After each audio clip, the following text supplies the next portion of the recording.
एक भी आइटम नहीं आया, मालूम है मुझे। चलो ज्योग्राफी में अब अपन अब आगे देखेंगे वही ग्रहों का क्रम, और इसको अच्छे से पढ़ेंगे। बृहस्पति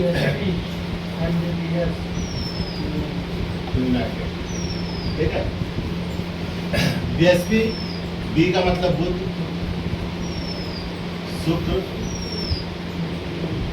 पृथ्वी, मंगल,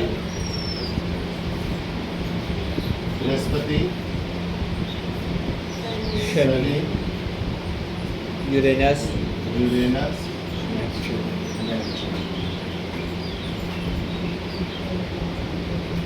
ये ग्रहों का क्रम है। ठीक है। अब देखो बुध जो है ये सूर्य है, यहाँ पे हमारा सूर्य। तो बुध ग्रह जो है वो सबसे पास है, सूर्य के सबसे पास कौन सा ग्रह है? तो बुध ग्रह है। सूर्य के सबसे नजदीक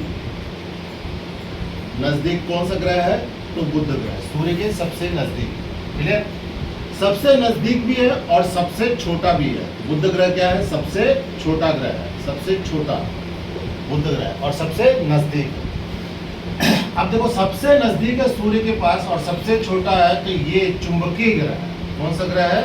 चुंबकीय, मैग्नेटिक ग्रह है। क्लियर? इसमें कई तो क्वेश्चन में ऐसा पूछता है कि चुंबकीय ग्रह कौन सा है, तो चुंबकीय ग्रह कौन सा है? बुध ग्रह। क्लियर?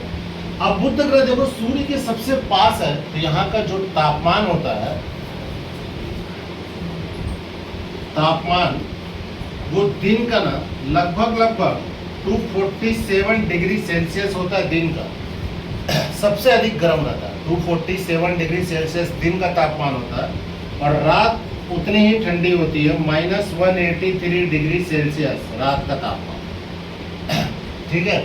तो टेम्परेचर तो इधर उधर होता रहता है, जैसे आप लोगों का कल 40 था, आज 38 है, कभी बारिश गिर गया तो 35 हो गया, मगर ये इसको मिनिमम मैक्सिमम माना जाता है कि इतना टेम्परेचर होता है 247 डिग्री सेल्सियस, और रात का तापमान -183 डिग्री सेल्सियस। समझ में आ रहा है? मतलब भयंकर ज़्यादा ठंड और गर्मी में तो हालत खराब हो जाती है। क्लियर? ये ना बुध ग्रह एक ऐसा ग्रह है जो सूर्य उगने के 2 घंटा पहले दिखाई देता है। कब दिखाई देता है? 2 घंटा पहले दिखाई देता है। अब क्वेश्चन पूछा ऐसा कौन सा ग्रह है जो सूर्य उगने के 2 घंटा पहले दिखाई देता है, तो कौन सा ग्रह है? बुध ग्रह। क्लियर? बुध का हो गया। शुक्र देखो, शुक्र ग्रह यह पृथ्वी के समान, पृथ्वी के समान है। किसके समान है? पृथ्वी के समान। शुक्र ग्रह जो है वो पृथ्वी के समान है, इसलिए शुक्र ग्रह को भगनी या पृथ्वी की बहन बोलते हैं, या बहन, भगनी भी बोल सकते हैं, या बहन पृथ्वी। अब पूछा ऐसा कौन सा ग्रह है जिसको पृथ्वी की बहन बोलते हैं, तो शुक्र ग्रह को बोलते हैं। ठीक है। भगनी ग्रह कौन सा है? तो शुक्र ग्रह है। ठीक। पृथ्वी के समान कौन सा ग्रह है? तो शुक्र ग्रह है। ठीक।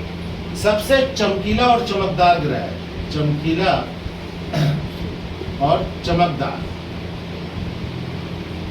सबसे चमकीला है मतलब सबसे ज्यादा चमकता है और चमकदार ग्रह कौन सा है? शुक्र ग्रह। क्लियर? सूर्य उगने से पहले और सूर्य डूबने के बाद थोड़े देर के लिए कौन सा ग्रह दिखता है? शुक्र ग्रह दिखता है। 1 घंटे तक का जो डिस्टेंस रहता है उसमें कौन सा ग्रह दिखता है? शुक्र ग्रह दिखता है। सूर्य उगने से पहले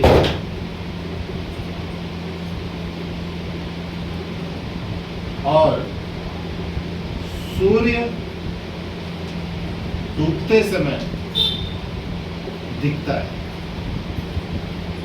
कौन सा ग्रह दिखता है? शुक्र ग्रह दिखता है। ठीक है। इसका कोई भी उपग्रह नहीं है, उपग्रह नहीं है। बुध ग्रह का भी उपग्रह नहीं है, इसका भी उपग्रह नहीं है ना, इसका भी कोई भी उपग्रह नहीं है, और शुक्र ग्रह का भी उपग्रह नहीं है। अब सूर्य उगने से पहले और सूर्य डूबते समय दिखता है और चमकदार दिखता है, मतलब जैसे सूर्य उगने से पहले ना पूर्व दिशा में दिखेगा और डूबते समय पश्चिम दिशा में दिखेगा। उगते समय कौन सी दिशा में दिखेगा? शुक्र ग्रह पूर्व दिशा में दिखेगा, और डूबते समय कौन सी दिशा में दिखेगा? पश्चिम दिशा में दिखेगा। ठीक है। मतलब मैं बीकानेर गया था, जब सवेरे अपना टायर रहता तो चमक रहा था बहुत ज़्यादा, तभी प्रथम मेरे से पूछा था तो मैं इसको बोला भी था कि वीनस है, ये शुक्र ग्रह है और वो पूर्व दिशा की तरफ भी बहुत ज़्यादा चमक रहा था। याद है अपन लोग जो वॉकिंग कर रहे थे तो बहुत ज़्यादा चमक रहा था। तो ये जो शुक्र ग्रह है ना, ये उगने के पहले दिखाई देता है, मगर कहाँ? पूर्व दिशा में। समझ में आ रहा है? और डूबते समय कहाँ दिखाई देगा? ये पश्चिम दिशा में। क्लियर? इसी के लिए इसको भोर का तारा और सांझ का तारा बोलते हैं।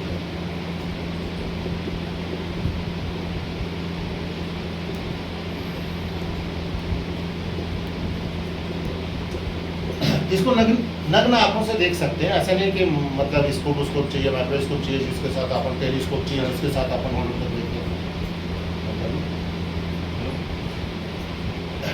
टेलीस्कोप चाहिए जिससे अपन देख सके, इसको नग्न आंखों से दिख जाता है, जो काफी चमकदार आता है, तारा टाइप का रहेगा मगर बहुत ज्यादा चमकदार दिखेगा। समझ में आ रहा?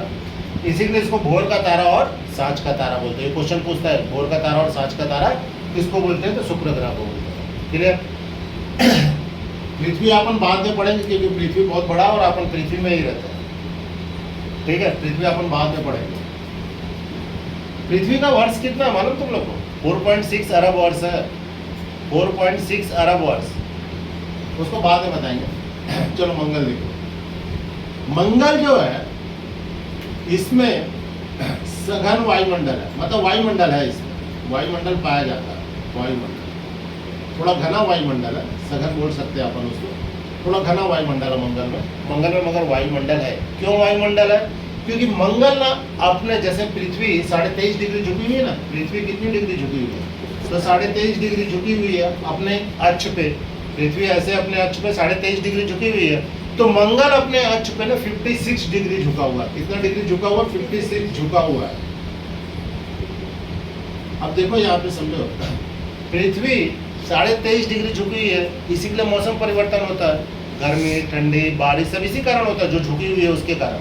तो मंगल अपने अक्ष में 56 डिग्री झुका हुआ, मतलब वहां भी मौसम परिवर्तन होता होगा, वहां भी बारिश गिरती होगी, वहां भी ठंडी लगता होगा। तो मौसम परिवर्तन यहाँ भी होता है। कहाँ पे? मंगल पे। इसी के लिए बोलते हैं कि मंगल पे जीवन संभव है। इसी के लिए मंगल का रिसर्च चल रहा है। मौसम परिवर्तन होता है।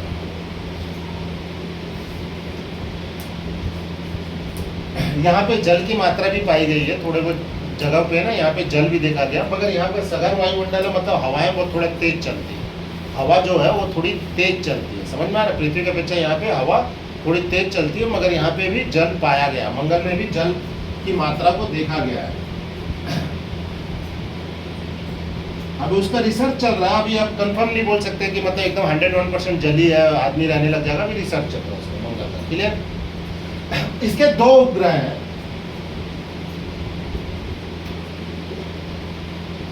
फोबोस और डीमोस। कितने उपग्रह है? दो उपग्रह, फोबोस और डीमोस। ठीक है? तो जितने भी ग्रह हैं, जितने भी ग्रहों का उपग्रह है, उसमें सबसे छोटा उपग्रह कौन सा है? डीमोस। सबसे छोटा है कौन सा? डीमोस। मंगल के कितने उपग्रह हैं? दो उपग्रह है, फोबोस और डीमोस, और सबसे छोटा यही है, डीमोस सबसे छोटा है। सबसे छोटा डीमोस। क्लियर? जितने भी ग्रह हैं, इस ग्रहों में बहुत सारे उपग्रह हैं। समझ में आ रहा है? सबसे छोटा कौन सा है? डीमोस। क्लियर? यहाँ पे पर्वत है, इसमें मंगल ग्रह पे पर्वत है निक्स, सबसे बड़ा ओलंपिया। एक पर्वत है जिसका नाम है निक्स ओलंपिया। किस पे? मंगल पे। निक्स ओलंपिया जो पर्वत है ना, ये माउंट एवरेस्ट से 3 गुना ज्यादा ऊंचा है।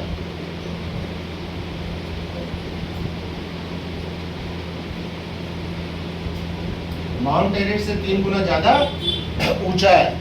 समझ में आ रहा है? तो देखो, माउंट एवरेस्ट अपना कितना? 8,848 मीटर की हाइट ऊंचाई पे है ना, और ये 3 गुना ज्यादा ऊंचा है, मतलब 3 का मल्टीप्लाई कर लो उसमें। समझ में आ रहा है? लगभग ये 25,000 मीटर के करीब है, लगभग। समझ में आ रहा है? तो ये भयंकर ऊंचा पर्वत है मंगल पे, निक्स ओलंपिया। और एक ज्वालामुखी है जो सक्रिय ज्वालामुखी है। कहाँ पे? मंगल पे ज्वालामुखी, ओलंपस बोलते हैं उसको।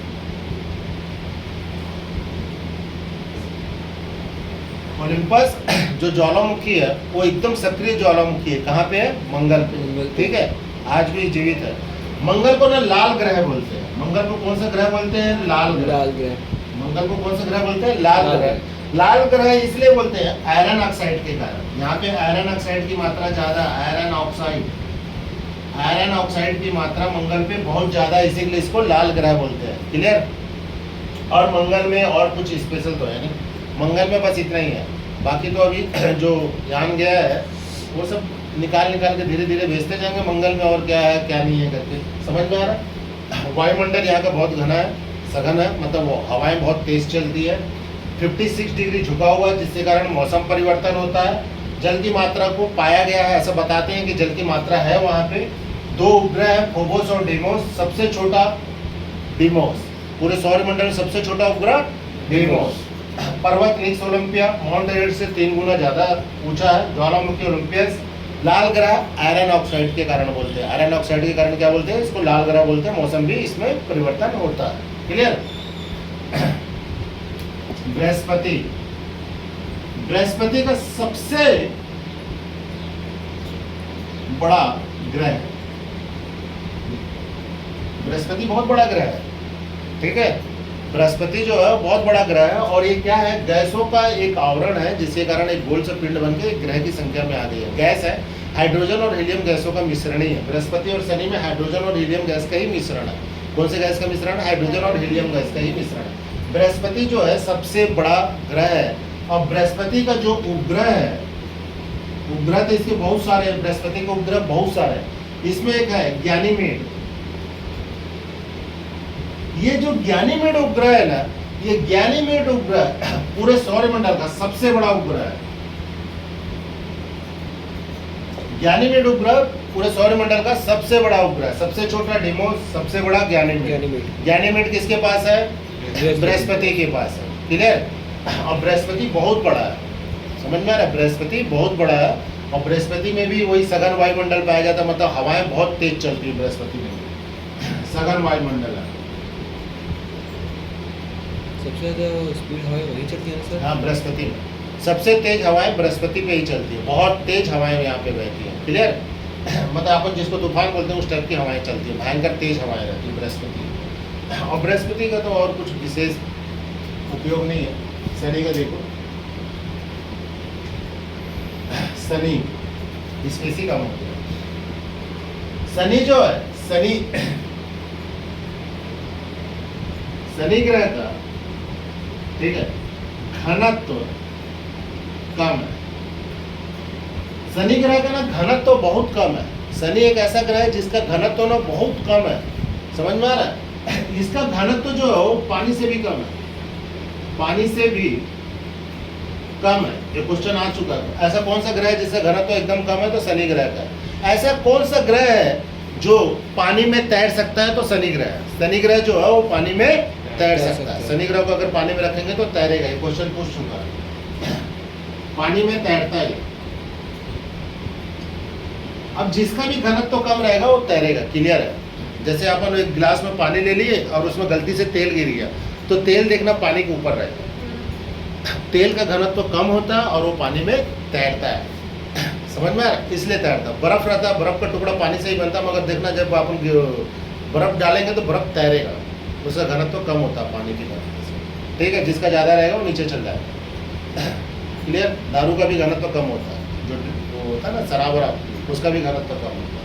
तो शनि एक ग्रह है, इसका घनत्व कम होता है, पानी से में तैरता है। इसका जो उपग्रह है, उपग्रह टाइटन है। कौन सा उपग्रह है? टाइटन। पूरे सौरमंडल में दूसरा सबसे बड़ा उपग्रह है। दूसरा सबसे बड़ा उपग्रह है। दूसरा सबसे बड़ा उपग्रह है टाइटन जो है, वो दूसरा सबसे बड़ा उपग्रह है। क्लियर? और ये सबसे अधिक उपग्रह भी इसी के पास है। सबसे अधिक उपग्रह भी इसी के पास है। किसके पास है? शनि के पास सबसे अधिक उपग्रह। देखो 2019 में इसके पास 81 थे। ठीक है? अभी खोज खाज के ना इन लोगों ने मेरे ख्याल से 200 से ऊपर कर दिए हैं शनि का उपग्रह। 200 से ऊपर हो गया अभी खोज खाज के। 2019 में 81 थे शनि के पास उपग्रह और बृहस्पति के पास 79 थे। इसका 2000 से ऊपर हो गया और इसका भी 170 उत्तर के करीब पहुंच गया, मतलब पता नहीं कितना उपग्रह पहुंचेंगे। तो ये कितने उपग्रह हैं किसके पास, ये क्वेश्चन तो मेरे ख्याल से नहीं पूछेगा। क्यों? क्योंकि इसमें अभी तक खोजी खाजी रहे हैं, अभी तक हमेशा बढ़ जा रहा है, तो ऐसा क्वेश्चन तो नहीं आता। समझ में? बस ये पूछ सकते हैं कि सबसे अधिक किसके पास है, तो सबसे अधिक किसके पास है? शनि के पास। क्लियर? अब यूरेनस के लिए जगह नहीं है, इसको उतारो फिर यूरेनस पढ़ते हैं। तो टाइटन पे ही ना वो है लाइफ नहीं, वैसा बोलते हैं लाइफ नहीं